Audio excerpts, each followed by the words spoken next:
An import in the receiving country is an export from the sending country.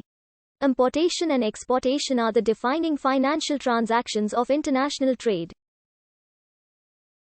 In international trade, the importation and exportation of goods are limited by import quotas and mandates from the customs authority. The importing and exporting jurisdictions may impose a tariff on the goods. In addition, the importation and exportation of goods are subject to trade agreements between the importing and exporting jurisdictions. Imports consist of transactions in goods and services to a resident of a jurisdiction from non-residents. The exact definition of imports in national accounts includes and excludes specific, borderline cases. Importation is the action of buying or acquiring products or services from another country or another market other than own. Imports are important for the economy because they allow a country to supply non-existent, scarce, high cost or low quality of certain products or services to its market with products from other countries. A general delimitation of imports in national accounts is given below. Basic trade statistics often differ in terms of definition and coverage from the requirements in the national accounts. A country has demand for an import when the price of the good on the world market is less than the price on the domestic market.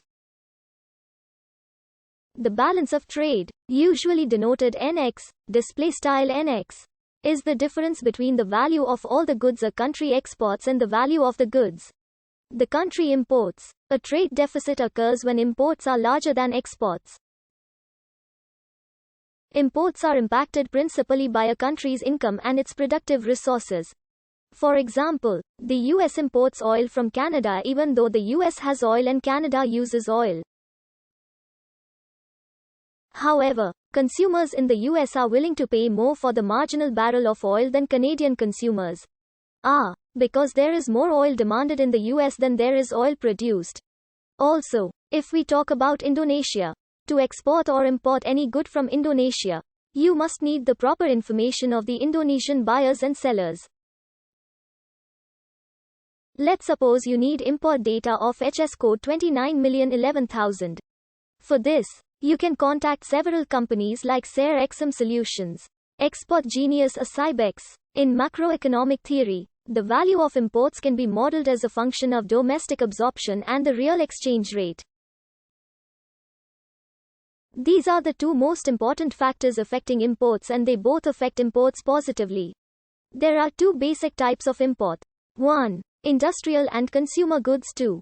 Intermediate goods and services. Companies import goods and services to supply to the domestic market at a cheaper price and better quality than competing goods manufactured in the domestic market. Companies import products that are not available in the local market. There are three broad types of importers.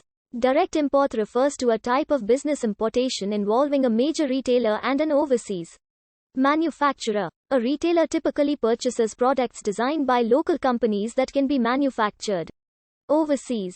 In a direct import program, the retailer bypasses the local supplier and buys the final product directly from the manufacturer, possibly saving in added cost. Data on the value of imports and their quantities often broken down by detailed lists of products are available in statistical collections on international trade, published by the Statistical Services of Intergovernmental Organizations, supranational statistical institutes and national statistical institutes. Industrial and consumer goods. Importation and declaration and payment of customs duties is done by the importer of record, which may be the owner of the goods, the purchaser, or a licensed customs broker.